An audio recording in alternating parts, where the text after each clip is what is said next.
Greetings, Darklings, from across the interweb. It is once again I, the Duchess Precious Ken, and I'm excited to be back with you once again. I have with me live via his hotel room. Colin Skipper. Hey guys. Colin's got a guitar there behind him, set up over there in Ann Arbor, and getting some work in. That's exciting. And Katie is here with me in Kalamazoo. Hi, Katie. What up? We have, I guess, I'm really excited for this interview. I mean, I'm excited for the interview, but I'm excited for this interview because it's something that hit near and dear to my heart. I did a post on the group page, kind of where it got brought up that I think the goth scene in Mexico, South America, Central America is just so rich and so amazing, and is criminally underused in our scene. It just doesn't get, it seems, the same attention a lot of times as the American bands or the European bands that are playing a lot the same thing and gets overlooked. And I did a post about it there, and I started getting feedback and people sending me bands, and I went down the rabbit hole of just exploring, and it just amazed me how good it is and how unique and diverse it is in its sound. It's still the music that I love of post-punk and goth and dark wave, but it really does have a difference in the flavor, in the la pasión, the all of those things that I started to get upset, and I'm like, this is a crime. We need to find a way to put a spotlight on this and start talking about it more. And so I have with me today José Hernández, and he is been a part of the scene in Mexico City for many decades. And I got talking, and I'm really excited to have them with us to talk about some of these bands. And we're going to turn this into a series where we're going to spotlight different decades, different regions, but really try and go in depth later. So today, we're just going to scratch the surface. And hello, Jose. Hi, hello everybody. Hi, Katie, Colin, Ken. Thank you very much for the opportunity, for the space. Yes, for me, for the scene, for not just for the scene for Mexican rock, it's very important, that we began to establish all these bridges, or this communicating vessels through musicians, and yeah, it's kind of funny that this happens through the pandemic, um, in many interviews we've been saying that yes, though we are isolated on our houses, we began to reach, across the borders Yes. to other people, other musicians, and it has been wonderful. So thank you very much. Hopefully it carries on, and then once the world starts to return to some sense of normalcy, we can extend that to hopefully getting more bands over here, that we can have play, and vice versa. And I really look forward to the opportunity, and I hope that those connections foster some great collaboration and crossover. So I'm just really excited to have you here. Why don't you start out a little bit? Tell me about your history in the music scene. I mean, because you've done promotions, you've done DJing, and your band, and just kind of set the stage for what makes you a subject matter expert of this scene in this area. I know I could say that about myself, and feels weird every time I say it, but set the scene for us and tell us about you a little bit, Jose. Okay, well, I was born in Mexico City, and in 1971. That was kind of a long time ago. I mean, I'm about to turn 50, so it's like, you have a couple years on me, but not that. And well, the thing is that yes, the Mexico I was born in, it was a sort of strange thing back then, because um, youth were persecuted here in the country, Yeah. because of all the politics that were on through those years. back in '68, we had all this huge massacre of students in the city, you know. And then we had another thing similar in '71, you know. And so, yes, like huge gatherings of young people were prohibited. Of course, rock and roll, rock was in the center of it. Sure. We had this huge concert in '71. It was like a car race that turned into our, we call it our Woodstock, because it was like, well, we are going to have this race and some bands are playing. The race didn't happen, all the bands played, and we had like a 500,000 people there in this part of the country, which is like 2 hours from Mexico City, you know. Two things real quick. Number one, what kind of race was it? A Like, was it car like race. Indy car? Right, but was it like Indy cars, street cars, or did you? No, it was like this Pan American race, it's called, you know. Okay, Of course, they are special cars, but you do it on the highway, okay, okay. on the road, because there weren't highways back then. But yes, and yes, it was like uh,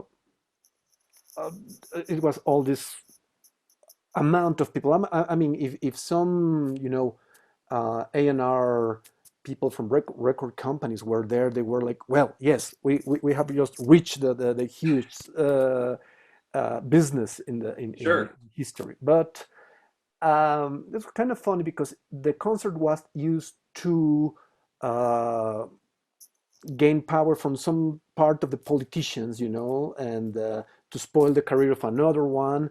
And well, the collateral damage was that rock and roll was sort of prohibited in Mexico, more in Mexico City, you know.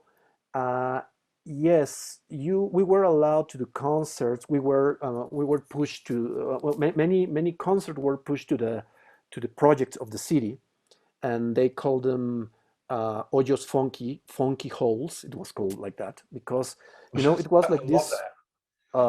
wasteland where you just got there and play, and then the police come, and then they hit you. They put you on the on the police cars, and they take you to I don't know where, you know.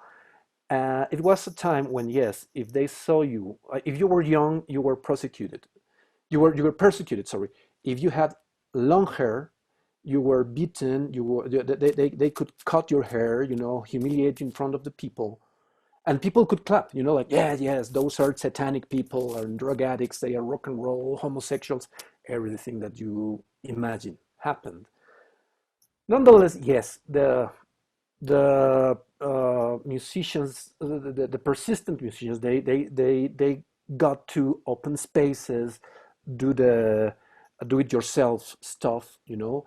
But everything was, you know, very far away. You know, we of course we read everything in magazines. Uh, rock international rock and roll concerts were prohibited. Yes, of course. I mean, they some of them happened. I mean, I don't know who came here in the '70s. Chicago, Edgar Winter, some people there. I mean, and then things began to turn to the best in the '80s, the first half of the decade. We have like Queen came to the country. The Police, when they were just beginning their career, they Hmm. came to this. Well, it's now the World Trade Center Mexico, but it was called Mexico City Hotel. And yes, the do-it-yourself scene, which were huge, you know. Um, yeah, I mean, it was huge. I mean, it was like, I don't know, 500, 1,000 people, but they were like, you know, doing their stuff, doing their things. And there was all these genres. You know, we have progressive rock, we had blues, we had pop rock, and of course, we had new wave. What, well, we are now calling it post punk, Sure. know. And that was like the kind of the seed that was planted The scene for there. the scene. Yes, I was born there. I grew up on this Mexico, in this Mexico where you didn't have access to concerts, you know. The first huge concert near Mexico City occurred in Querétaro, which is a city two, two, 250 miles from Mexico, and it was a Rod Stewart concert, and it was a stadium. He became Yeah, a stadium concert. right. He was that big then. Yeah. Yes, but it was then in '88. Yes, something else happened. I mean, things that were occurring in Argentina and things that were occurring in Spain, these two countries, they had this military dictatorships. And then, but the rock was a huge part of counterculture. And they began to grow, to grow, to grow. And they developed a market. And Mexico has always been like this trampoline for all these bands, for Latin America. It's like the hugest place for doing these things. Yeah, So, the jumping off point for then the other concerts of course, throughout. Yeah. yes. So for Latin America and for the United States with the Latin people there, Mhm.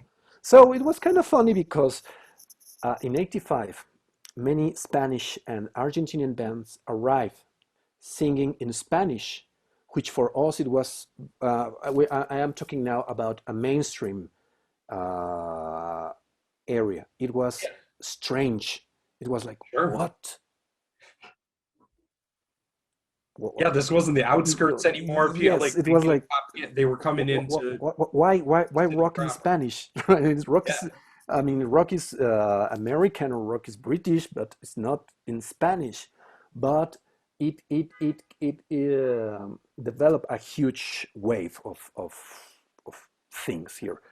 The thing is that since rock in Mexico was prohibited and bands were like, oppressed, we, right. the record labels, the huge record labels, didn't have uh, great bands, signed bands to do so, to put in the Spanish market or in the Argentinian market. Thing So is that, even your pop bands were more punk rock than us, is what you're saying. well, I mean, this Because they actually had to overcome someone trying to beat them with a club just for race, playing rock. Yeah, no, it's true. It's fine. this movement that was called rock en tu idioma, rock in your language, for us, Mhm. it only happened in Mexico because Argentinians, they only care about themselves. And in Spanish, they only care about themselves. Of course, they can hear one or two bands, Sure. that,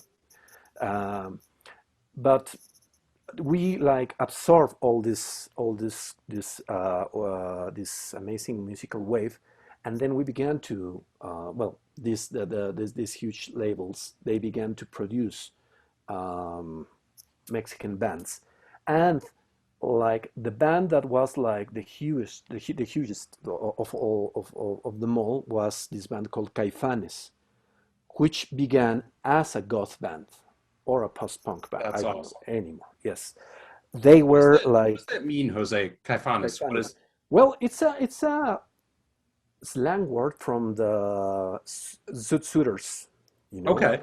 Yeah. In Mexico, we Like call them pachucos, swing kind of, yeah. and it's like the communion of two words, like kai from fall. But here in Mexico, we had like he.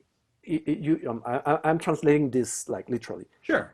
That person falls into me very good. Me cae bien, cae. Got it. Yeah. Yeah. But bien in English is fine. So he cae fine, the mixture of two words. Yeah. So that's caifanes. And so yes, they try to do. I mean, they try to mix all these two sort of cultures. The, let's say, Anglo-Saxon root of rock with the Mexican root of rock. Because yes, Yeah. though we have all this the proximity with you guys, with the United States, we love British music. Yeah. a little bit more. But yeah, I mean, We No, do no, here too. most Americans are the same way. I mean, if you Yeah. really ask, most Americans, what's the top goth bands that they know, you're talking about British bands for the most part. You're talking about Sisters of Mercy, The Cure, Depeche Mode, Joy Division. I mean, these are all British bands, and I mean that's who we all grew up on too. It wasn't for the most part American bands, So yeah, yeah. I mean, that happened, and then yes, I mean, everybody began to dress like Caifanes, which they have this goth um, look. Let me show you the record. oh, Okay, Beautiful. oh yeah, that's some straight up Bauhaus stuff right there. yeah, the melancholic stuff, and Yeah, yes, the hair. I mean, this is the LP, and this is like the single, so you can see all the. yeah. That almost kind of reminds me of the In Excess, the kind of iconic In Excess album Right. cover. Kind of has the same vibe. So It's kind of funny because, of course, we're talking about mainstream, and sure,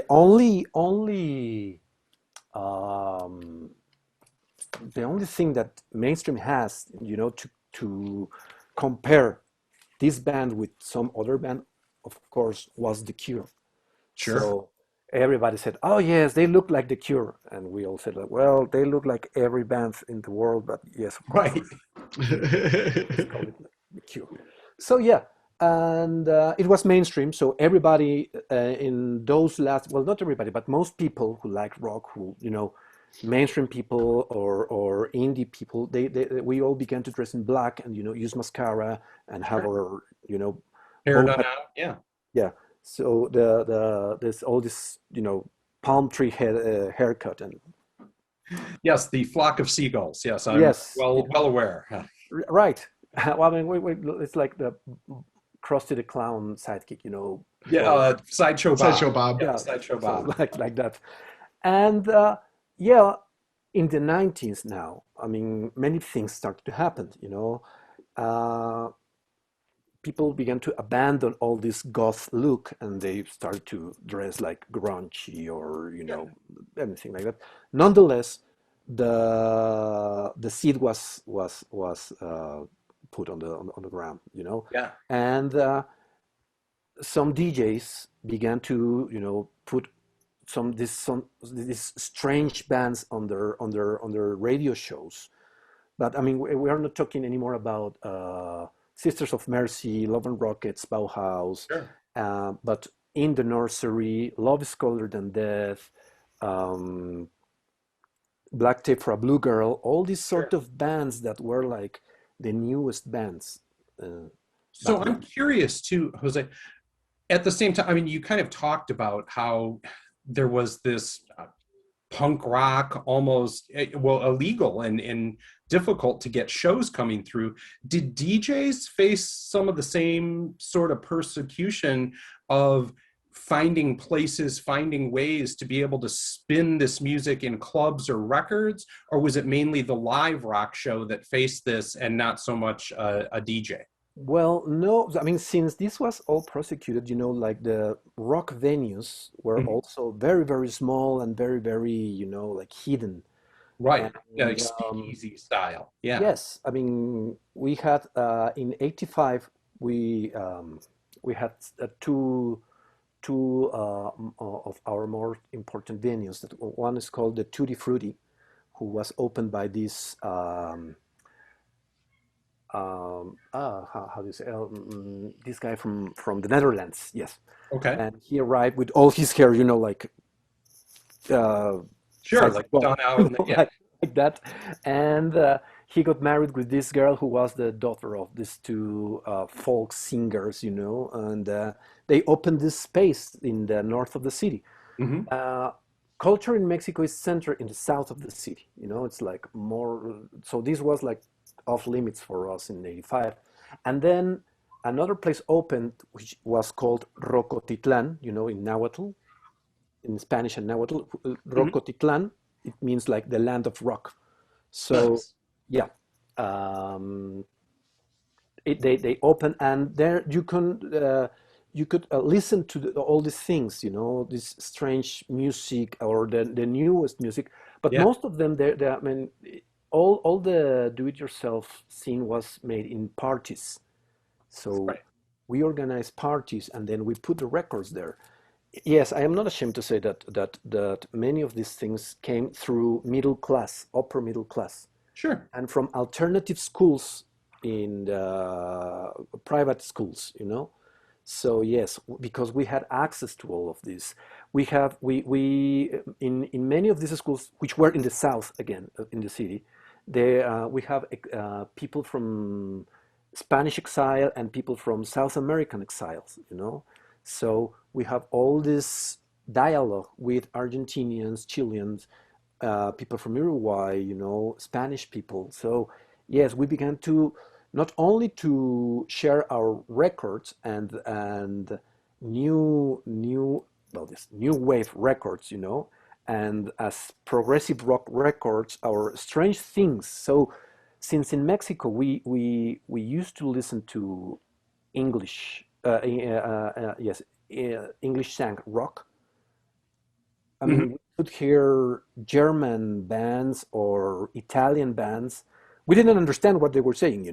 Sure. Like, but because we didn't understand English as well. Well, of course, we began to understand it, but it was like, yeah, sure. It was another part of the song. It was another instrument, you know, Yeah.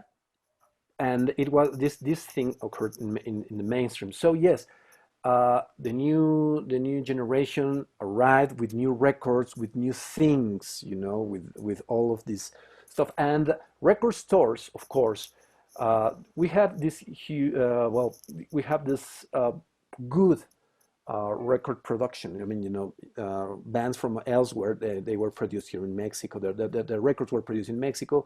Hmm. But when you listen about Bauhaus or Joy Division or any other band, you have to go to this special store, imported vinyl store.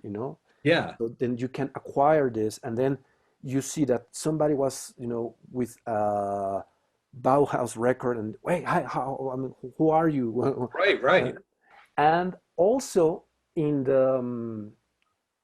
1980, this initiative began in a museum, which was like, we are going to make this special Saturday in order that rock fans can come here and exchange records or buy records or do this sort of thing. It was um, And this was a museum that happened it at? is a museum. The museum is still here. We have the museum. It's called Sure. Museo de El Chopo. El Chopo is a three. It's a sort of three. I Yeah. can't remember in English how the name is, but it was called El Museo. It is called the Museo del Chopo. And it became a marketplace kind of for fans of this The thing alternative is that music. the manager in the museum, when the manager changed, Mhm. out the people from the museum, but the people still gathered on the street. And then the police came because all of this stuff of rock and Sure. stuff. They kick out from this street all these people, and they began this pilgrimage through the city, you know. Ooh, And that's so awesome. it got established, yes, in sort of the north. I mean, yes, it is the north of. I mean, kind of eccentrical here. Yes, it is the north part of the city, and it has been there for. Uh, Last year it was its 40th birthday, the and anniversary, sorry, and it has been there since '87 or something like that. So there it began. It became a flea market, Yeah. with all the stalls, with people going around, and you go with your vinyls and okay, let me see your records. I show you mine. You exchange the records or you sell records, and that became like all this huge point of information and Yeah. of exchange of everything that was going on. And So we did it had, become too at that time like it started with the records, but was it then like fashion and other yes, things that people were yes, then selling yes, it? That's yes, really yes. cool. It has become more like a clothing flea market because nobody sells records. I mean, nobody buys as Sure. much records as back then anymore. I But yes, many of these films Well, I'm not sure if I can say that here because it's going to be, you know, like, but yes, I mean, back then you had pirate films Sure. because It was the only way um, to get them. it was the only way to get. I mean, if you get to see Persepolis, you know, or in the part where she's going through the street and Yeah. just hearing, hey, you can buy this or buy that, and that was the thing. I mean, it was like this huge distribution of culture there Yeah. at El Chopo. I got So a I got a quick question because I yes, want to dial it back just a second. So if rock and roll in general was illegal there and not allowed, were instruments and things like that allowed? Like were there shops that were selling, electric guitars and amps and keyboards and things like that? Or was that also Or a freaking drum limited? kit. How do you hide that? Yeah. no, I mean they were allowed because I mean there is this union, this union of musicians, and the leader he tried to protect Mexican musicians. So yes, they promote Mexican music, you know, more like salsa music or all Sure. of these genres that are Samba, more jazz, all that. Mexican, Yeah. folk music, yes, traditional Yeah. music. And yes, I mean, of course, saying that we hadn't massive concerts, it's not true. I mean, we had massive concerts, but of these sort of genres. Right. Got it. Not rock, not rock. Right. Many bands, many musicians, many rock musicians, they had to become, you know, traditional musicians or folk musicians in order to survive. But Yeah. Right. nonetheless, there is this curious thing about synthesizers. Synthesizers were sort of prohibited. Well, and that was the one that I was very curious about because how do you justify that for your folk music No, band? the thing is that it was prohibited because you stole work from other musicians. Right. Oh, gotcha. Okay, since you have, you know, Yeah. strings or Hmm. metals or every, I mean, you Yeah. are preventing people to do their job, so you have to pay a lot for a synthesizer. Yeah. I mean, they were there, of course, but they were very expensive. And I mean, It's I'm really talking interesting. about a time when buying um, sneaker, sneaker chocolate, or Baby Ruth, it was Yeah. Hmm. like prohibited. You know, there was these people on the street with their blankets selling candy, American candy, and Yeah. if they heard the police coming, you know, they have to pick everything up and run. I mean, Wow. That's interesting. That's wow. Okay, yes, yes. I have a question. If okay, what was the first rock and roll song that you heard, and how did it make you feel, and how did it lead you to get into the more rock and roll lifestyle when you were aware that it was illegal? Well, the thing, my family is a family of musicians. So yes, my uncle he had this rock band when rock wasn't banned still, and they got to play and they got to do things. And but his oldest son, my cousin, he is a jazz musician. Anyway, I was like 3 years old when they played me Oye Como Va by Santana, Yeah. and I became in love with this. It was like, wow, Santana, buy me that record, and they bought me that record. Sure. And I also heard Grand Funk Railroad, and Yeah. of course, Mexico is a Beatle country. You know, we love the Beatles. It's like one of the oldest radio shows in Mexico City is the Hour of the Beatles. It has like 60 years or something like that. I mean, Jose, nonetheless, the Beatles are pretty big everywhere. yeah. Nonetheless, you know, No, but I take your point. yes, yes, But I yes, yes. just No, I mean, mean, it's you like, could probably go to like, the tiny Luxembourg or something, and they still are into the Beatles. Well, yes, okay, yes, like I feel like the Beatles were just like crazy impactful worldwide Yeah. because they were also introduced in like Japan and stuff, and that's Yep. how like their rock and roll, where they had started to get introduced to rock and roll, was bands Yeah. like the Beatles and stuff.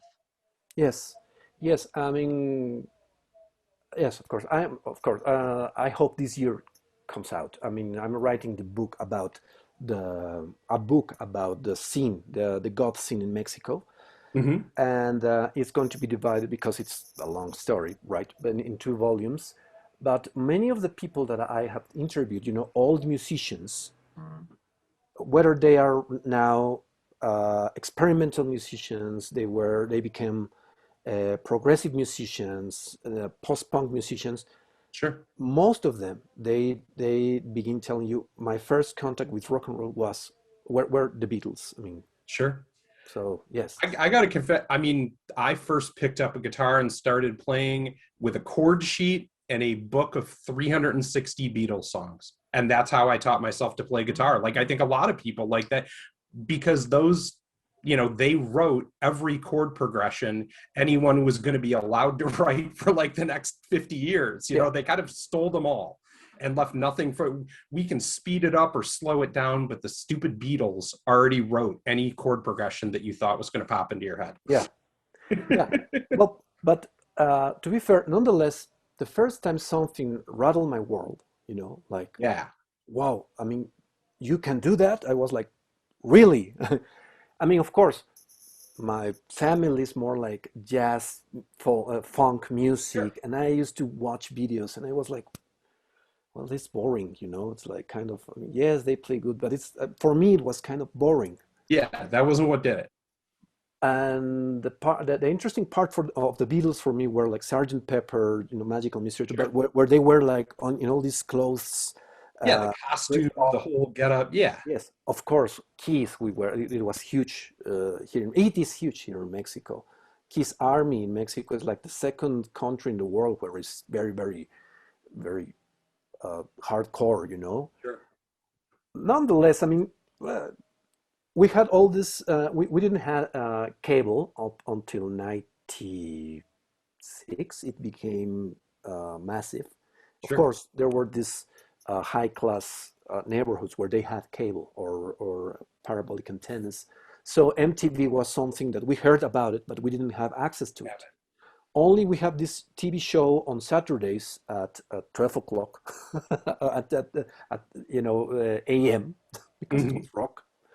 And there I was watching the TV, and then it came along. Ashes to Ashes came along by David Bowie. Yeah. And I was like, and it was kind of funny because the VJs, there were these two girls who were like very, very solemn girls, they weren't allowed to laugh or to say, Very serious. yes, very serious. And they introduced the video. David Bowie tells his history in this video. And I was like, Right. what? And of course, I have heard about Bowie and I have seen some, Sure. but when I saw him, and when I saw Stephen Strange, but I didn't know it was Stephen Strange, of course, all these guys there, I was like, wow, I mean, you can do that. And the music, all the synthesizer, the guitars, it's not distorted, but it is not like pop music, like, Yeah. pop bands, teenage pop. I mean, it's something else. And he's all dressed and and then that was the point where I began to explore. And 2 years later, video clubs started. Again, the video clubs was they were like controlled by this huge TV corporation that we had in Mexico. It was called Televisa, and you weren't allowed to buy elsewhere or to rent anywhere else videos because not that you weren't allowed, there weren't any place to do so. Sure. So I mean, I was at high school, and there was this friend, and he said, have you seen The Hunger? Yes. Great We movie. were like, no, you have to see The Hunger. At the beginning of the film Oh, appears this band, which is David Bowie's favorite band. right. And Bowie sings the song, this huge song. And we went, all the friends, we rented the film. We saw The Hunger, which in Mexico is called El Ansia. It's not the same. It's not hunger is when you're hungry, of course, but ansia is when you're anxious. Right. So they call it El Ansia here. and we saw Bauhaus, and we were all, wow, what is this? They are punk. Of course, for us, punk people were the people who had all the Sure. hair, with all the hawked hairdo or everything like that. That for us it was punk. Yeah. I mean, when I began to dress in black with all the palm tree hairdo, I Mhm. was still walking the streets, and people shouted at me, "That punk! Hey, you punk!" And I Sure. was, "I'm not punk." So, You don't and understand me, we didn't man. understand. But the thing is that we didn't call ourselves goths then. Right. We called ourselves dark, in short of dark wave. Mhm. But previous to that, we used to call ourselves postmo, from postmodern, you know. Postma. Okay. Yeah. Yes, so yes, we are postmodern because it was all dressed in black and all with the I mascara. like that. We should bring that back. That's a good Yeah, one. yeah, That's it's a very good modern one. name. Yeah. So yeah, many people began to look for the song in the hunger, at El Chopo, you know. Yeah. So many people carried the soundtrack of the hunger, Hmm. and they tried to push it into you. Oh yes, so take it. This is the record of the film, and many people bought it, thinking that the song came there, but Yeah. then you realize that it wasn't there, and then you realize that it wasn't David Bowie who was singing the song. Right. It was Like, Peter you Murphy. know, Right. yes, okay, no, it's not David Bowie. His name is Peter Murphy. Yeah. I am educating you so you cannot commit the same mistake again, That's right? And that's why Bauhaus became a huge, huge influence in Mexico, much more than Joy Division. You know, Joy Division, uh, they were like, it. Its boom became in the 90s, by the end of the 90s. You know, with I don't know what happened. the Crow. Yes, of course, all the Britpop Oh bring yeah. bring back New Joy Order Division. and yeah. And then in the 2000s, control film were released, and everybody went crazy. And yes, but yes, in the proto-goth scene here in Mexico, Bauhaus was like the main thing that you have to listen, and of course, The Cure, right?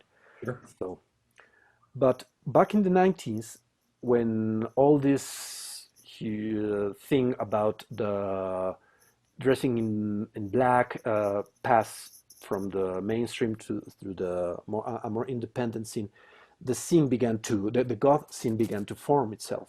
You know, much more people began to dress in black. They began to listen to Cleopatra's records, Hmm.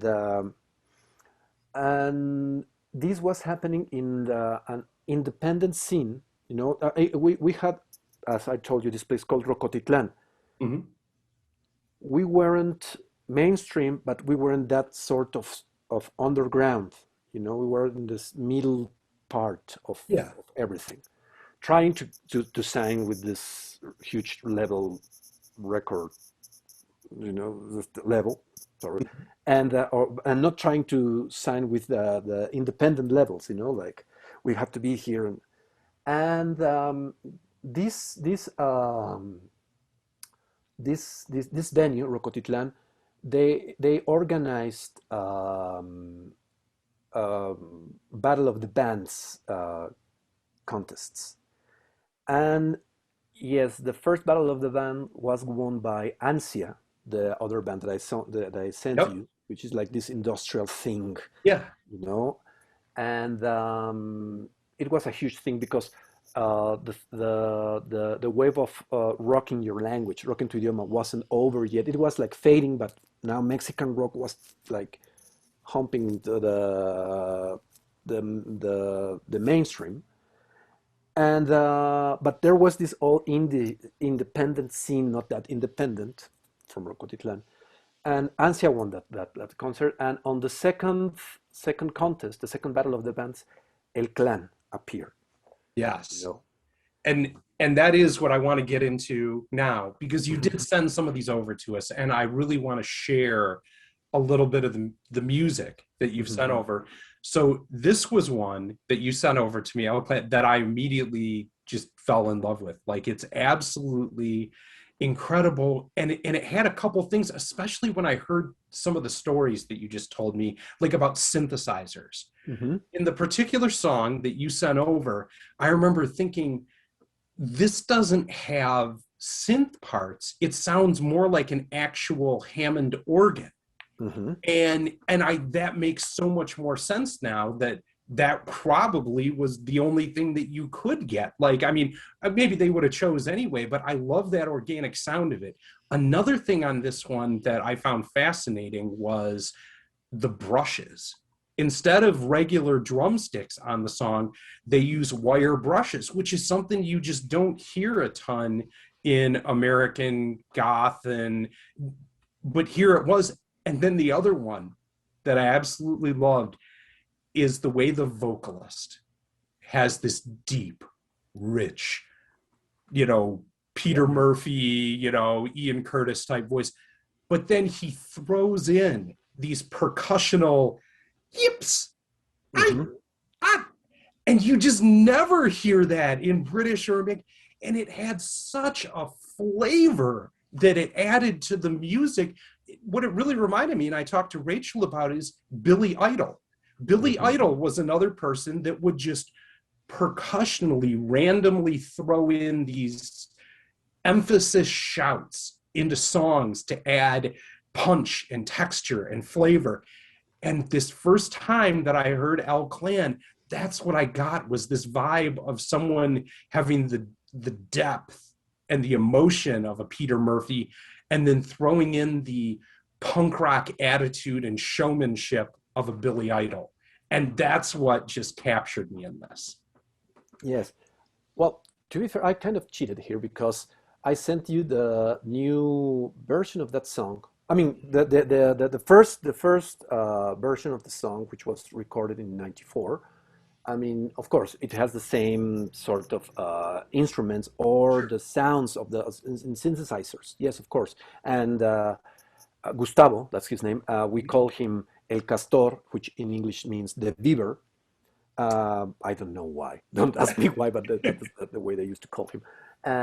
He has always had this peculiar style in singing, right? And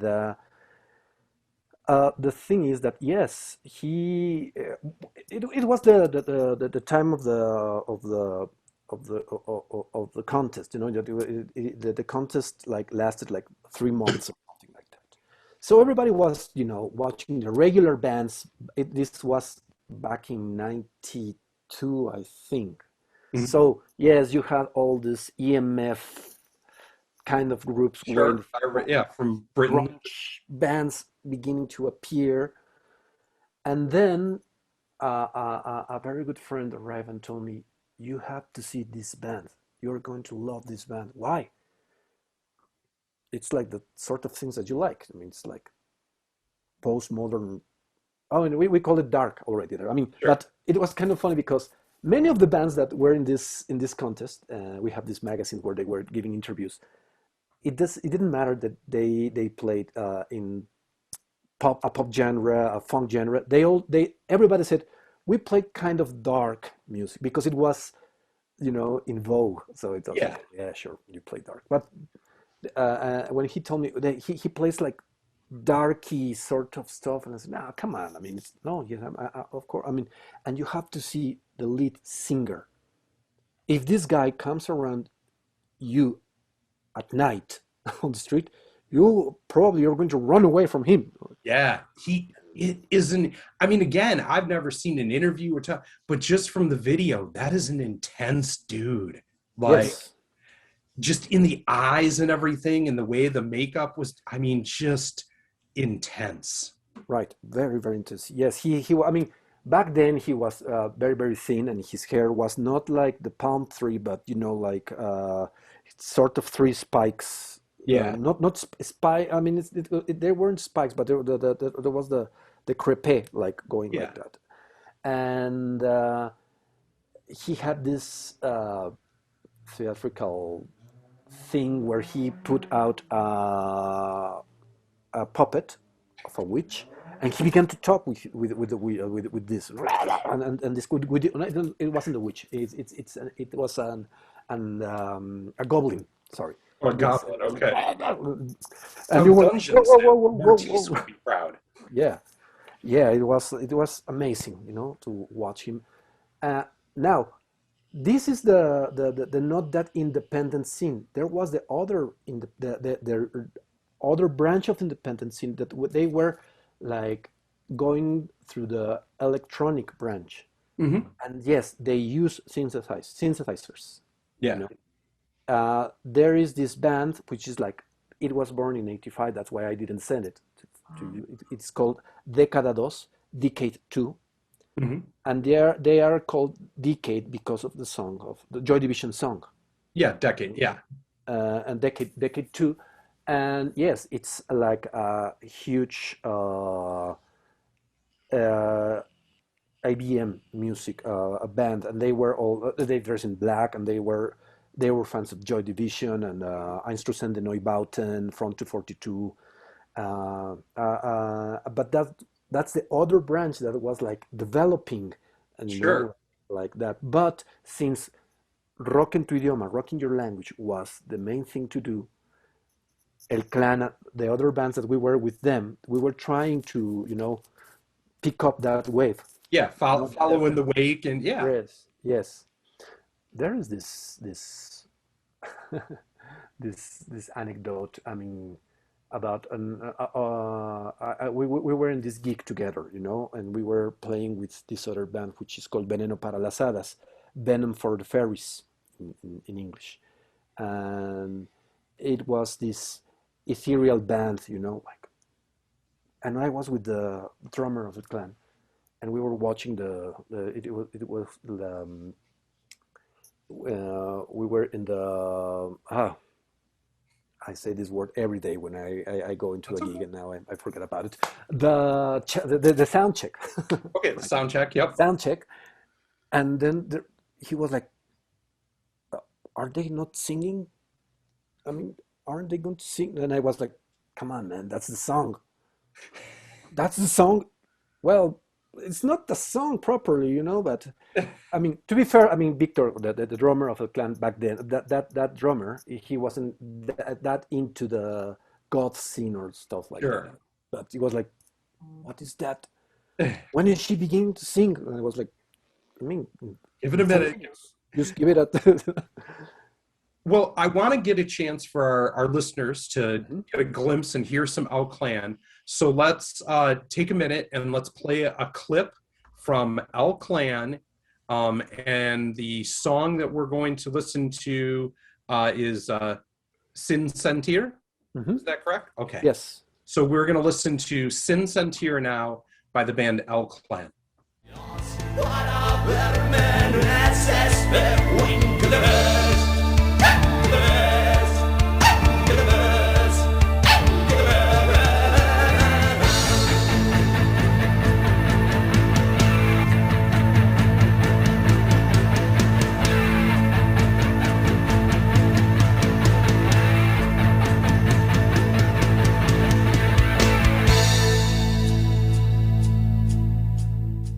And we're back. That was El Clan. Again, just an amazing energy. And I think the thing for me when I heard this is it really does have a distinct flavor of its own from other British or American goth music. And that's what I fell so in love with, because right now it is true. There's a huge resurgence in the goth scene, here in America happening right now. But a lot of it's based off of the things of the past. And so what's so interesting is getting to hear the past of Mexico City's scene, because it was, like you said, a branch or an offshoot that I never really was exposed to. And so just the flavor of that was really, really awesome. The next band I'd like you to tell me a little bit about, and we're going to listen to, is, you brought up a moment ago that they had won this competition too, but Cyteres. Well, no, Cyteres, it's a band from the next decade. Okay, yeah, from the But let me give you a little bit of context in this. Yes, there was all this branch of El Clan, La Concepción de la Luna, the moon's conception, yes, that was great. We'll talk which an interesting fact is that Edson, the lead singer of La Concepción de la Luna, originally sang with El Clan. Oh, okay. But then he said, "Well, no, I'm going to do something much more industrial." So And that same night, It was they the met David Lee this Ross night. Hagar situation. Yeah, yeah, and La Concepción de la Luna won the third contest, the third Battle of the Bands contest. But it is 94 now, and we have now the birth of the goth scene in Mexico City. Yes, of course. We say this because now we have not only bands but audience. We have fanzines, magazines, Yeah. um, um, um, drama companies, plastic artists, many people working in this sort of stuff, right? Sure. Now, at this point, can you do this without being busted by the police? Yes, yes, oh yes, sure. Back in '88, we had this thing, I don't know I always forget about the name in English, but it's like Mexico opened the borders because they began this treaty, this commercial treaty with America and with Canada. Yeah, NAFTA. So yeah, the NAFTA, right? So it brought everything from everywhere. So concerts were allowed. I mean, many things were allowed. I mean, other imported records were like much more accessible and yeah. yeah, everything. So yes, in '94, and though El Chopo is still this huge important part of Mexico City, the flea market, and many things. I mean, they take their time in arriving on something like that. Yeah. Lynch films or Jarmusch films. So I mean, we read about them, and they arrived like 1 year or 2 years later. Sure. So yeah, we have to still do the same things that we've done, and there were these two radio shows that were promoting all these bands, and one of them began to promote Cleopatra much more, and of course London After Midnight. So the first time when London After Midnight arrives to Mexico City, everybody notices that there is something very, very big happening in the as a goth scene in Mexico. Yeah. Yes, and yes, I told you we had magazines, we have books. There were publishing houses, and independent publishing houses, everything like that. So we are part, La Concepción de la Luna, El Clan, Hueco. We are part of this not that indie scene, but in the goth scene, they are beginning to bands are beginning to form themselves. Sure. And one of those bands is called Maldoror by L'Autremont. The Count of L'Autremont. He wrote this book called Maldoror, The Chants of Maldoror, and the band is called Maldoror. Cool. And yes, I couldn't find a good video of them, so that's why I didn't send it to you, because all the audio is like spoiled. But I'm hoping that they sometimes they release one of them. And the thing is that they were like the perfect goth band, Mexican. It was the look that they have. I mean, all of them. It was impressive, Yeah. and the music was very, very good. And of course, it lasted 3 years, and they split. As often the really great ones do, it burns out twice as quick. Yes, Brighter yes, candle. yes. Yes. Too good to be true. Yeah, yeah. I mean, they lasted like 5 years or something like that, but they split, and some of them formed another projects. Francisco, the bass player, he formed Cyteres, which is the band that I sent. Yes. Which I'm very excited to talk about. That, I mean, me and Rachel both, we were spinning that over and over again last night. It blew us away. Yes, it was a very different thing than Maldoror, because Maldoror is very, very Bauhaus, very, very traditional goth. Yeah. But then again, when in the 2000s, the scene really exploded. I mean, not only we had all these things that I told you about, independent magazines, but we had two magazines that had they made deals with a distributor, a mainstream distributor, and they began to distribute all through all the country. You know, venues begin to open. Well, Goth scene venues began to open. You know, we had the Bizarro Club, Dada X Club, UTA Club back then, and there are much more right now that we have, like the Real Under and many other venues. But back then we have all these venues, and the king of all these venues was the Dada X, you know. And the thing is that yes, the trends that came was this trend of symphonic gothic metal rock, because here another band came along, Lacrimosa, and it had a huge impact in the scene. So many people began to play like that. We have very, very good bands that are like that, but Cyteres was not like that. You know, they like went through other road completely. Yeah. And it was amazing, you know, watching. I always loved when somebody makes a side project and it's completely different, but it's very, very good.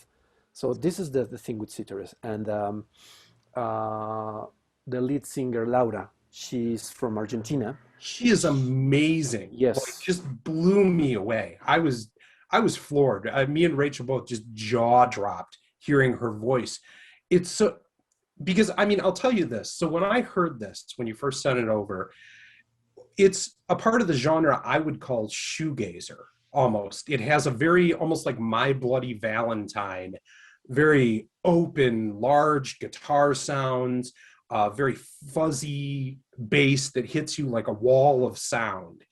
And a lot of times what's traditional in these shoegaze bands is they have often female singers that have a very high, wispy, sit in the mix voice. She did not. She had a operatic, beastly laser voice that took over the music and was just so expressive and so powerful. I was absolutely floored by this one, Jose. Like, her voice was amazing, and especially against a style of music that I'm used to hearing, but the vocals a completely different way. Yes. I mean, it blew everybody's mind here, you know, next we her, and also her performance, her on scene, it's amazing. It's like the video I sent you. It was recorded when El Clan celebrated the 25th or something like that release of their first album. So it was in this huge venue, this theater that we have here, and they asked Cyteres to open for them, and Right. it's kind of it was very, very nice, because Laura, she now lives in the US, no, so she came back for this Concert, yeah. gig, yes, and they made another one in this at El Foro Bizarro, at this other venue, very small, but they have all this, you know, all these they design things, the scene that they design Yeah, the everything. set pieces and Yes, show all the pieces, set yeah. pieces in depending where they are, and I'm going to send you all these other videos where they in this small venue, Mhm. and they made it very, very pretty is the word, you know, but Yeah.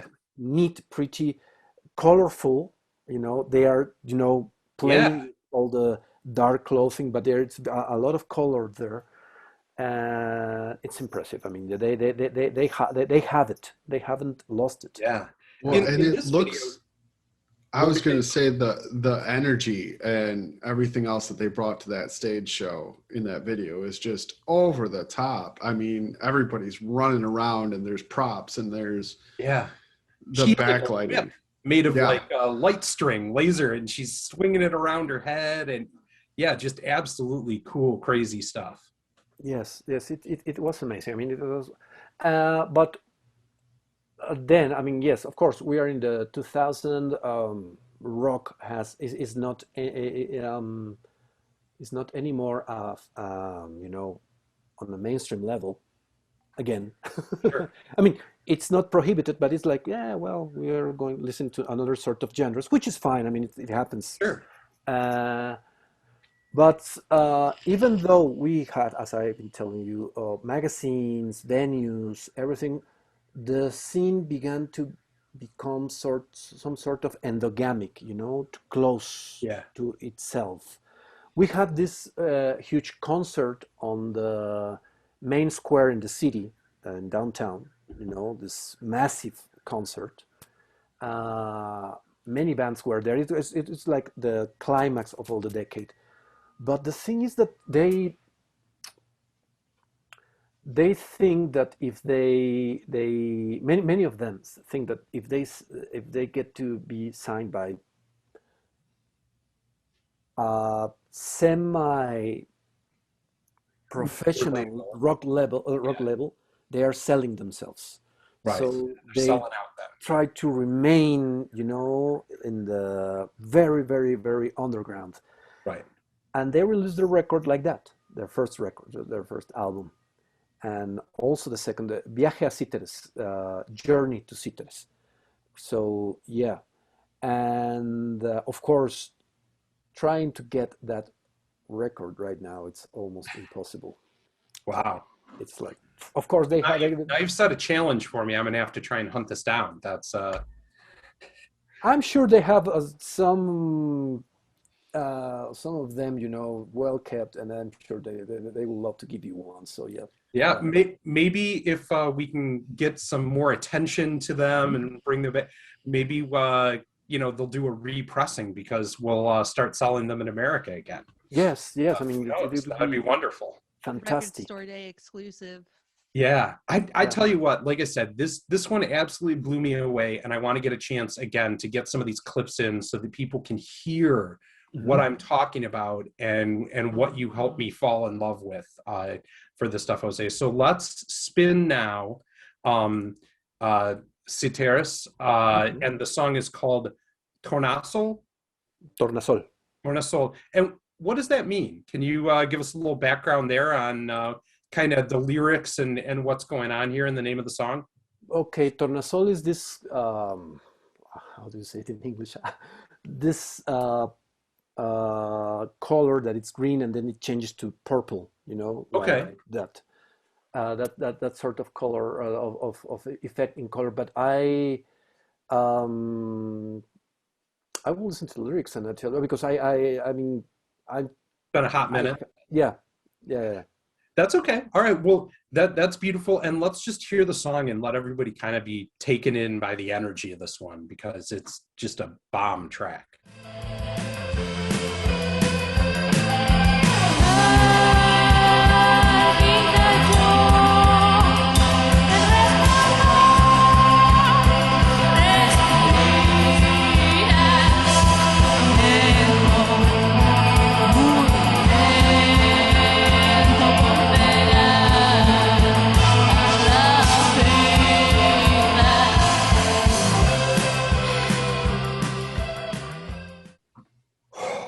Wow.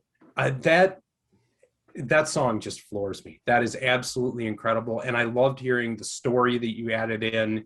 And I love the connection between these bands that you were kind of drawn in, of how tight the scene is there. Because I think that's another thing that I learned last night, that as an American, especially in the Midwest, in the suburbs and stuff, that I forget, Mexico City is freaking enormous. It's bigger than New York or LA in terms of population. And I think that's something that just, I don't know, I didn't ever really contemplate or think about. So when you talk about how tight knit a lot of these bands and clubs and the scene were and playing together, it's crazy, because you think about just how many people it was that these people formed this connection with each other and built something like this. so just an absolutely amazing track, and I'm going to look up a lot more from that band. I want to jump ahead again a little, Jose. You sent over, and I know, so we're moving ahead another decade, right? So this is like 2010s, Yes. and the band is Hoffen, correct? Yep. Yep. Set the stage a little bit, the same, and tell me a little bit about Hoffen. Okay, so then for talking about Hoffen, we have to go back a few decades. Yes. So, as I was telling you, I mean, things got here real late. You know, our punk rock, we received punk rock by the end of the 70s. And of course, it came along by the middle class again. Sure. You know? Even though, as I told you before about these funky holes, I mean, Yes, if there were some parallel, funky holes. the people who went to these funky holes, they were the real punks in Mexico, Right. because they were like working class people. Yeah, blue collar, like, Yes, yeah. No, very, very working class, Yeah. third country working class people. Sure.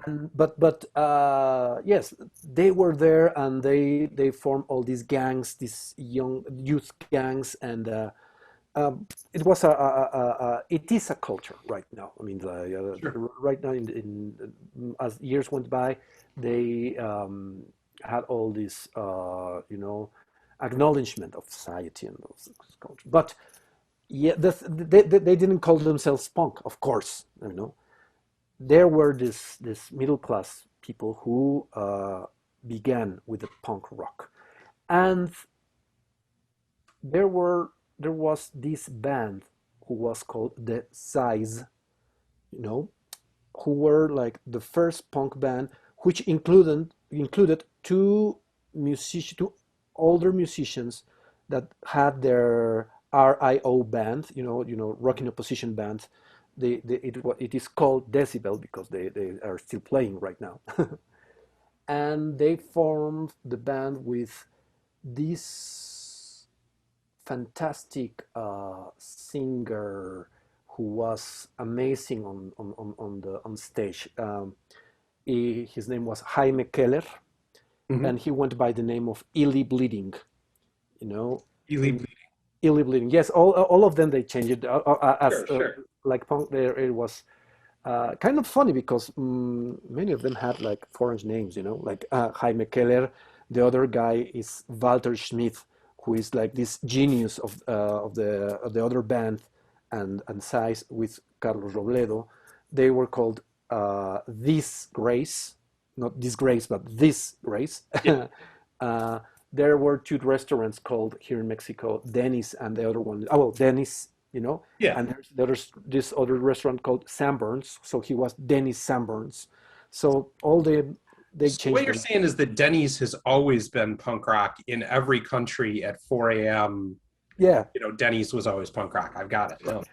So there was this guy called Illy Bleeding. So it was this band, since many of the bands here in Mexico were more like progressive bands or AC/DC sort of bands or Rush kind of bands.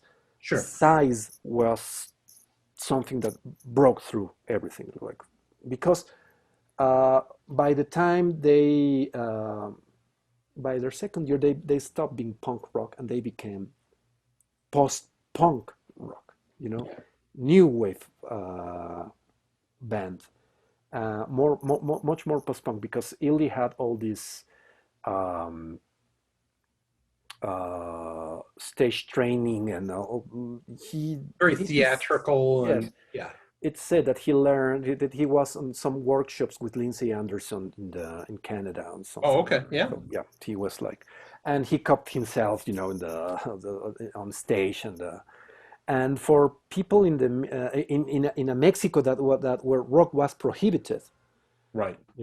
watching this band, which was new wave, and that was like a synonym of gay rock here in Mexico. Sure. And of course, Illy was gay. It was like a bump for everybody. The thing is that when rock in your language became this huge trend, you know, Mhm. Illy Bleeding used to sing in English. So he said, "What? I'm done with this. Bye bye." But then, by the end of the 2000s, of the decade, he make his comeback, Come back, sure. his hiatus that he had, and he tried to form several bands, you know, where he could gain again his career. Sure. And the last band he formed was Los Robotes, the robots. But The the robot. thing is that there is this Letonian guy in the band. There was this Letonian guy, Mhm. and when he tried to pronounce robot in Spanish, he said robote. So they said, okay, so we are going to be called Illy Bleeding y los Robotes Trucosos, the tricky robots. Nice. That's cool. So they began to play. Everybody began to turn their attention to the band, Yeah. and something another thing curious happened with size. It was like it became like hidden, like people in the media tried to hide with size, you know. But they were like very influential for many bands, from Caifanes or many people, and they love them. They are very in depth with them. So anyway, the band came along. I get to meet Illy Bleeding. You know, it's a huge friend of mine, which had a huge impact on my other band that I have to talk about it some other time with you, Ken. And a week before uh, the show where they were going to present the album, he died. You know, in an accident, a car accident. He car crashed. He was like sort of, you know, well, he was he had to go to the hospital. He was chatting. He was, you know, on Facebook, and then he died. So it was terrible. Tragic. The band got to introduce to present the album, you know, with his recorded voice, and they played. But in the band, there was this other guy who is called Sydney because of Sid Vicious, and his real name is Sydney. Sydney, Sydney Robote, Sydney Lanceta, which his father was another companion, or another punk rocker from the early 80s. And they kept the band, the Robots, the Los Robotes. But Sydney invited his younger brother, Dali Lanceta, to the band. And they began to play, but things weren't going good. So Dali made his own project, which is called Hoffen. Okay. And it has become like the most important band in this new generation, in the post-punk Mexico City generation. You know, Yeah. they released their first album. It became a hit in a huge indie hit, Yeah. and they called Cleopatra's attention. So they have signed with Cleopatra, and yes, of course, the pandemic came, and they weren't, they couldn't go to the Sure. States to play. But he has done marvelous things. He has his own record label, NOR Records, and um, he the band is like everybody likes them, you know, like not a part of liking them, their music, they are lovable, you know, like they are Sure. you know, you are with them, and it's like very it's, you feel good of Charisma. being with them. You can, like, the certain music has a charisma to it, and I can even, just from hearing the videos on it, I mean, that's just it. It exudes that energy and that charisma. I know exactly what you mean. Yes, and yeah, I mean, he is like since the robots are no longer playing, they sort of play. It's like he is like the one who's having this Illy Bleeding's legacy, you know, like Yeah. and yes, I mean, it's like and now the bands, these post-punk bands have begun to look back on Mexican bands. I mean, the things that we didn't do back then, you know, like, oh yeah, Sure. our influence are Bauhaus, COZ, The Right. Cure. They said our influence are Size, Symptoma, Mexican bands, you know. Yes, of course, Joy Division, but they put Sure. first Mexican bands. So it's kind of nice of them That's got to be extremely exciting and too long coming. hmm That's the mentality now. And I think with this new wave, because I'm hearing too, so take bands, American bands like Twin Tribes that are friends of ours and do dark wave music, but they talk about some of the bands that you're saying as influences on them. And to me, they live in Texas there. That's great to hear that finally some of that dew that's been too long coming is starting to come along to the newest generation of big American dark wave goth bands. Yes, yes. I mean, um, since I mean, I always have been in this sort of stuff, trying to make this archive or memory Sure. about Mexican rock, and of course, especially on the we call it escena oscura, the dark scene, because dark involves, you know, much goth, synth pop, post punk, everything. It's conveyed there. Yes, I mean. Uh, uh, Watching all this initiative of this all these bands is very, very, you know, satisfying. You know, first of all, saying, well, yes, um, at last, Mexico history or Mexican bands are recognizing Mexican bands, which is kind of very, very, very rich for our history. Yeah, no, I agree 100%. And like I said, I think it's criminal when I hear these bands and go back and realize how siloed in a lot of ways. I think of myself as somebody who has a pretty wide scope of music and listen to a lot. And I realized that there is this enormous chunk of music that I love that was just lost to me. And it's a shame, and I want to go back and make up for lost time in this. And I thank you so much, Jose, for taking me on this journey where I'm really getting a chance to do that. So this next one that we're going to listen to is, oh, hold on, let me grab it here. And it is Hoffen, and the song is called Cold Tears of an Angel. And this one, like I said, it really did. Right when it came on and I heard it, I felt that influence in Twin Tribes that, you know, had talked to me about this before. The bass lines in it, the drive. That's what got me right away. I was It like, oh, is. this bass tone sounds so familiar Mhm. in all the right ways, and it's exactly what I want to hear. And it's you can hear Joel's influence here. Yeah, I love it that, you know, and so I was blown away by this one too. It's just such a rich, such a great sound. And in a lot of ways, so reminiscent. I think it pays a lot of homage to early, you know, post-punk and new wave sounds, but it really does, again, have this unique flavor all of its own in terms of the changes, in terms of the drums, how they come across. And I mean, just, you know, do such a rapid shift in part that almost kind of, yeah, is reminiscent of like a jazzy feel to me that you just don't really usually hear in a, you know, new wave music. So let's spin that now and give a taste of that to our viewers. And here is the song Cold Tears of an Angel.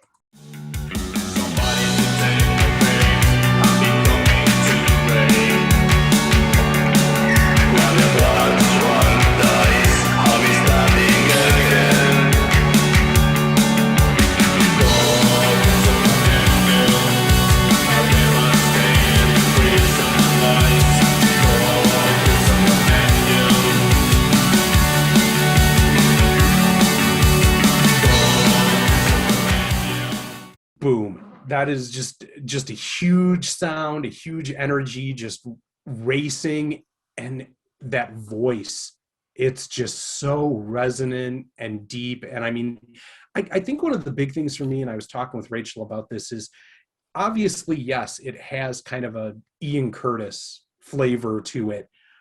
But the difference is Ian Curtis kept that monotone all the time. And when I hear this singer, that's one tool in his bag. Like he uses that monotone, but then he switches it up and has more melodic parts and goes into higher ranges at points. And I really like how varied it is while paying homage to that kind of early post-punk Joy Division type sound. Yes, yes, and it's kind of funny because now he is trying to not sound like Ian Curtis. You know, he's trying to Sure. change a little bit that thing because yes, many people had told him that. You know, like Made the you comparison. sound Sure. I mean, it's there for sure. yes, of course. But it's a very good thing, of course, that he's trying to look for his own style, Yeah. not denying that he has this huge influence. Sure. The second album, Blinded, you can hear that right now. I mean, Yeah. in the second album, and on they have just released this new single, a cover from this Decade 2 band that I told you about, Right. because sadly one of them died last year, and he was a very good friends with them. Sure. Not with us, but yes, that's another story. I mean, but there is no bad blood, you know, with him because What? Oh, okay. yes, yes, yes. No bad blood. I mean, we weren't like, like Not good, everybody is best friends hanging out having a barbecue on the weekend. but That's okay. he was one of the most important persons in electronic music here in Mexico. So Sure. yes, yeah. So and then they released this cover song, and yes, you can hear the evolution that he's having with Sure. the voice and the sound. I'm excited for that. And like I said, I was hearing that a little bit there. Collins, you have something you were going to throw in? I was just gonna say, if I had a baritone that rich, that thick, You'd that be deep, using it. that full, I wouldn't care if I was getting references to Ian Curtis. I'd be like, "You're damn right," Right. and then I would blow you you. to do that now and just not achieving it like Yeah, anyway. and it's I'm gonna step on some toes here. It's richer and fuller, and maybe that's just recording technology. I don't fucking care. Whatever. That's a damn fine voice. Yes. That is. It reminds me a little bit, I think, in his voice too, another singer that I'm a huge fan of. I don't know if you know the band I Am the Shadow, but Pedro Code Okay. from Portugal has a very, I would say there's similarities. I mean, it's not quite the same, but I definitely think there's parallels. And to me, he has the best voice in modern goth. I love his voice. So to me, I think it's closer to that than it actually is to Ian Curtis, who, let's face it, I mean, is one of my favorite frontmen of all time, but not a great singer. I mean, he never was. That's not what he's known for. It's his lyrics, it's his expression, it's his passion. He's not known as a terrific singer. But I do love those pipes that vibrate my taint. Yeah, I mean, I would say that, yeah, this voice to me on its own is actually better in a lot of ways as from a straight vocal standpoint. So I don't want to, we're getting into the interview ways, and I don't want to go without getting a chance to talk, Jose. You have been a part of this same scene, and you've kind of dropped in little pieces because you've been a part of this for so many decades as well on your own with your own band. And I want a chance for you to talk a little bit about your band and the music that you have coming up because you're still a part of it. And then I want to spin one of your videos in here too and get a chance for people to hear you, because it's not just as a amazing musical historian who has given us all of this knowledge, you're an active part of this scene, and I want you to speak to that. Yeah, I mean, you get into these sort of things without knowing it, like, of course, I mean, I always try to make a band. I try to be there. When I formed this band, I mean, my first band were called Los Olvidados. the Forgotten Ones, something like that. That's a good one. Like Buñuel film. Well, it comes from the Buñuel film, the title. And of course, being your first band, you're trying to do things that you don't know you like or you like. You're We fine. tried Yeah. at the beginning. We were trying to do some sort of Pixies, sugar cubes thing, you know. But then it developed into this proto-goth thing, you know. Nonetheless, I mean, it's your first band, it's got your first mates, and you get into college and you don't have the time anymore to do it, Sure. right? Life moves on. Been there. Right. So yes, the band stopped in the '95, and I was like, well, I'm into this. You know, I been to El Chopo. I mean, not just going and trading these records, Sure. but also I've been in touch with all this Mexican rock scene. You know, with Yeah. um, my friends are now these huge stars. My friends are these promoters. My friends are these journalists, and we all began, you know, being just friends from high school. You Sure. know, or the brother of my friend is now the lead singer of the most important band in Mexico, or something like that. You know, that Sure. happened. So, uh, It's very relatable to me. I understand what it's like. yeah, and and the thing is that sometimes you get like amazed that when you hear, oh well, if you go to, I don't know, London, you can, and to this part, you get to see Robert Smith talking, you know, chatting with Zuzi and you're like, wow, wow, without knowing that they come from also from this sort of circuit, Small. you know, Yeah. They and know each other and did. Yeah. It's crazy how that happens. yeah.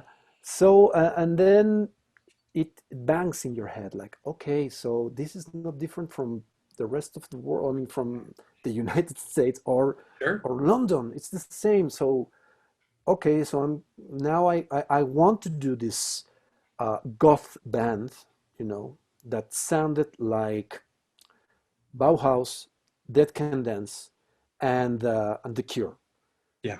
and everybody was like, yeah, sure, you know. Well, that was like the things that were my influences, and I began to work with Rogelio Gomez, which was the lead composer and lead guitar of Ansia, the band who won Yep. We the, talked about, yep. yeah, Dancia. with him, because I admired them so much. It was like the band that I like a lot, you know. And the other band that I like a lot was La Concepción de la Luna, Yes. but they were already playing and they were already making what they do, Right. what they did. So I was like, okay, there's no such a thing like that. So yeah. So well,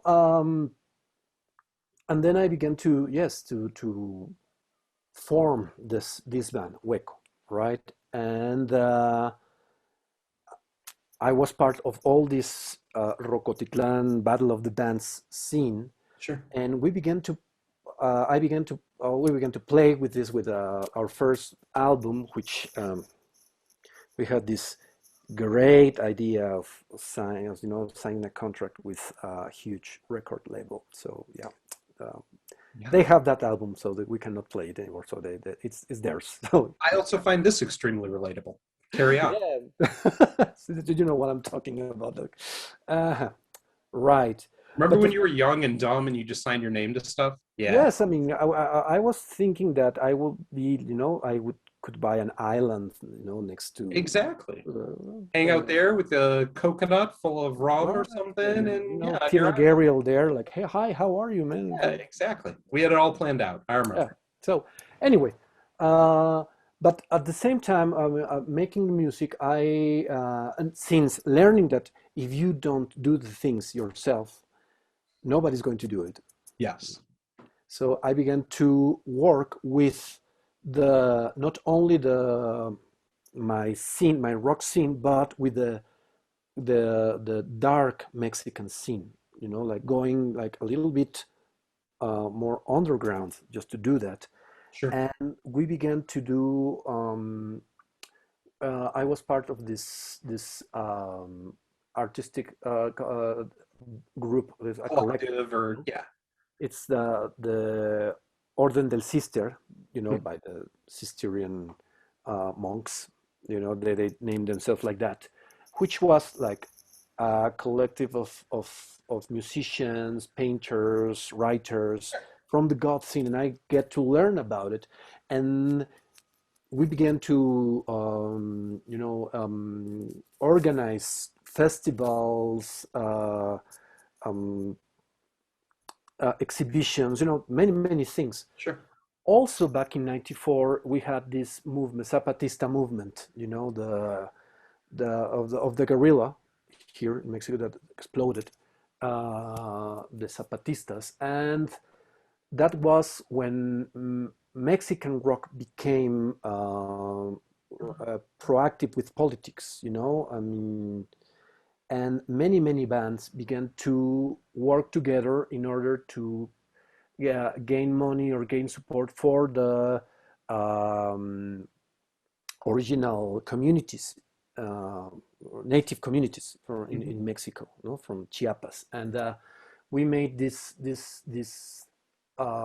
collective called Serpientes sobre Ruedas. It's like a serpent over wheels, like, in order that we made concerts in many parts of Mexico, these huge concerts, these massive concerts, to to collect money, or to collect clothing, or to collect everything, and to make people aware of the problems.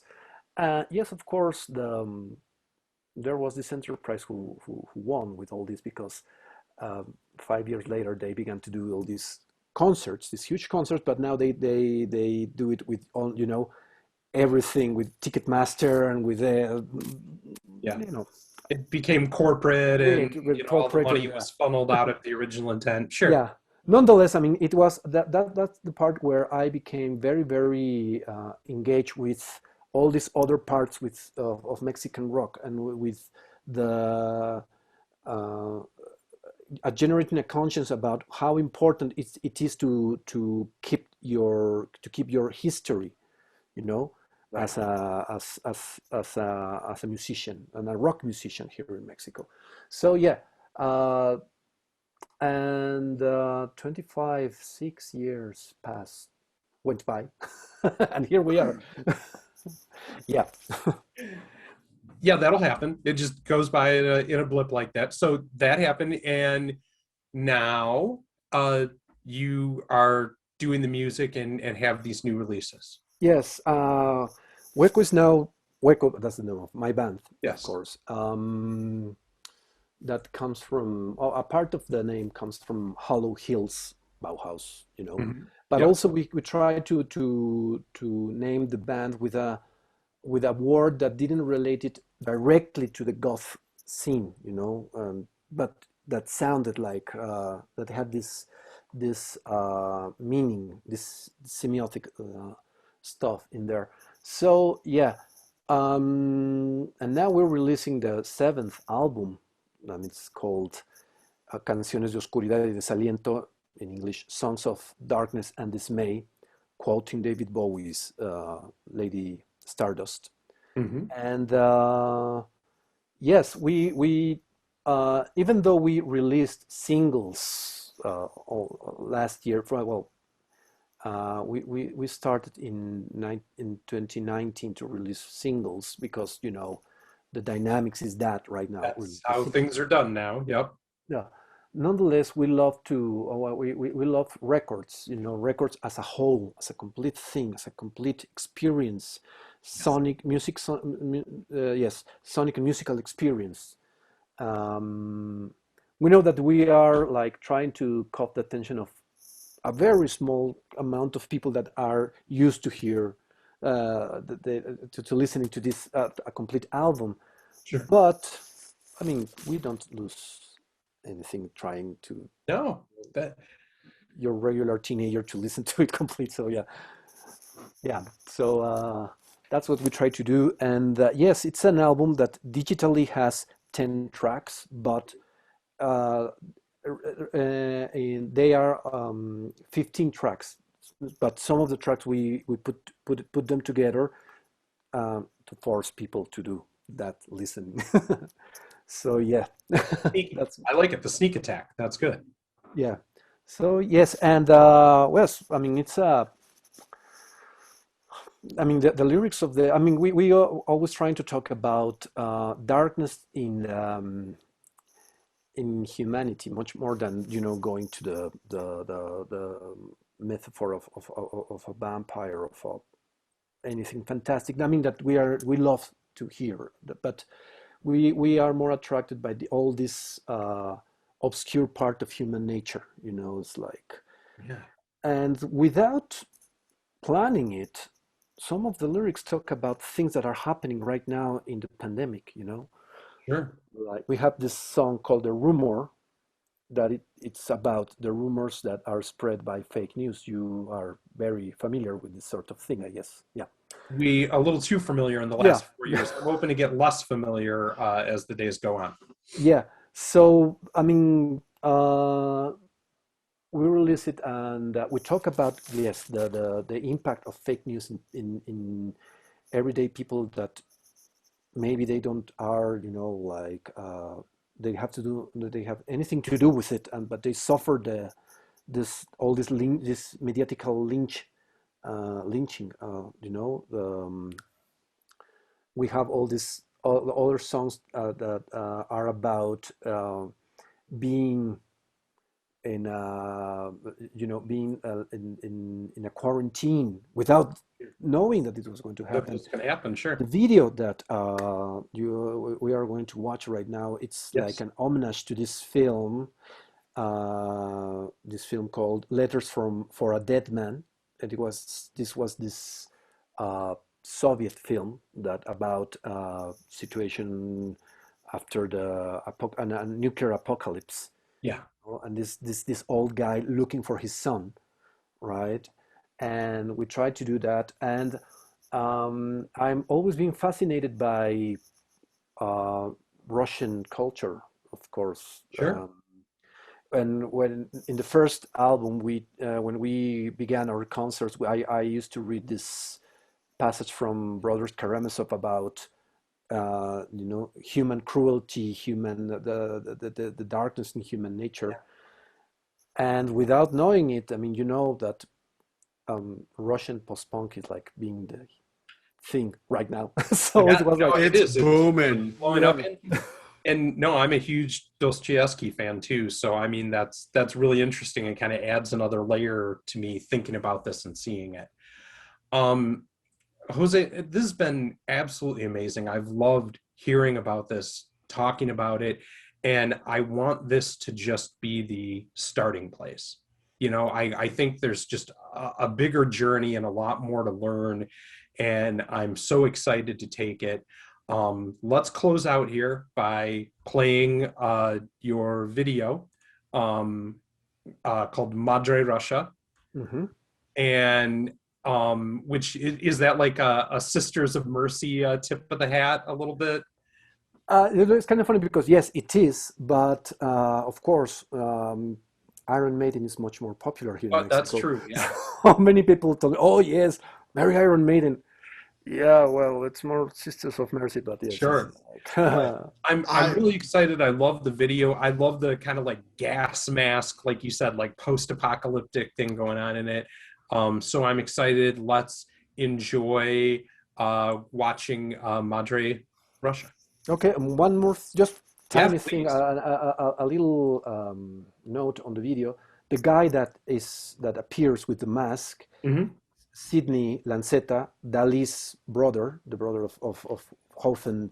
Oh, yeah. Yes, See, because we're love the connections. I love yes, how and, this all and coming full all circle. all the video. I mean, Madre Rusia, Cielo Negro, and Red Devil. The main character is Sidney. So yes, we're very close. That's incredible. Colin, you got a parting shot?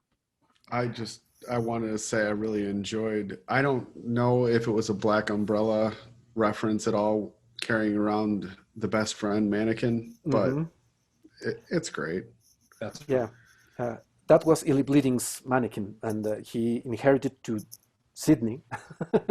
So yes, it's everything is. I mean, it's like we're like a little family here, you know. That's beautiful. That's awesome. Yeah. So, but thank you very much for the space, really, really, and I am very, very thankful for you to Well, listen. and I am looking forward to at least 3 more parts on history, and there's just so much more information that we really need to go over, and I really look forward to. So thank you so much for spending the time and taking the patience to educate us. Yeah. Well, thank you very much, really, for listening, for opening the space, and yes, because this is going to make a lot of people here very, very happy. I can tell you, you're going to have them, you know, knocking at your door pretty soon, I guess. Wonderful. Wonderful. Katie, do you have any thoughts or parting shots before we hit the video? I mean, I'm just going to keep it like really short and just say thank you so much. There are so many things about rock and roll culturally around the world that I don't think that we know about, because it's got such a huge history here and stuff. And it's just so fascinating to hear about how impactful these things are around the world. Like, thank you so much for talking with us today and in the future, and just educating us on these really important things in this whole vein of music. Thank you very much, really.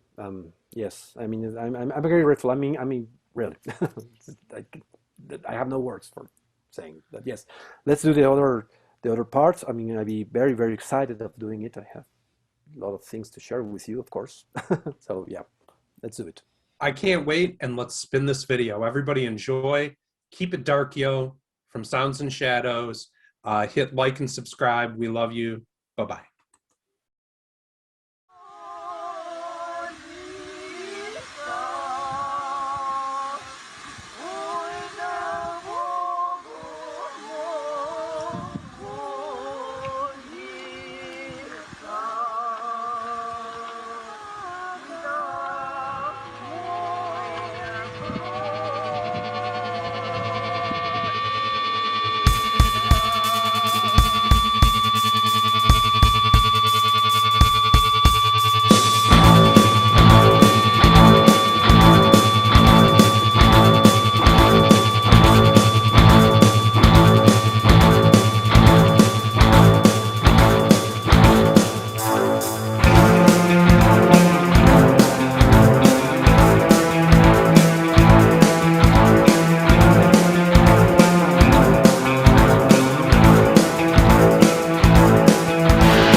ayúdame a escapar.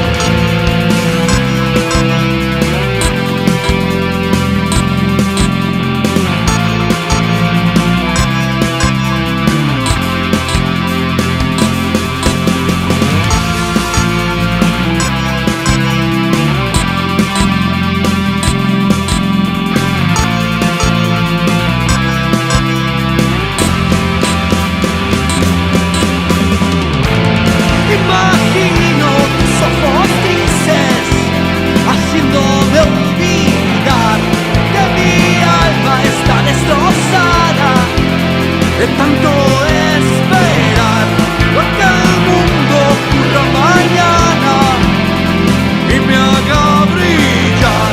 Hipnotízame con tu mirada, ayúdame a escapar. Yo imagino tus ojos grises haciéndome olvidar que mi alma está destrozada de tanto esperar a que el mundo ocurra mañana y me haga brillar. Hipnotízame con tu mirada, ayúdame a escapar.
Que él te ha cambiado.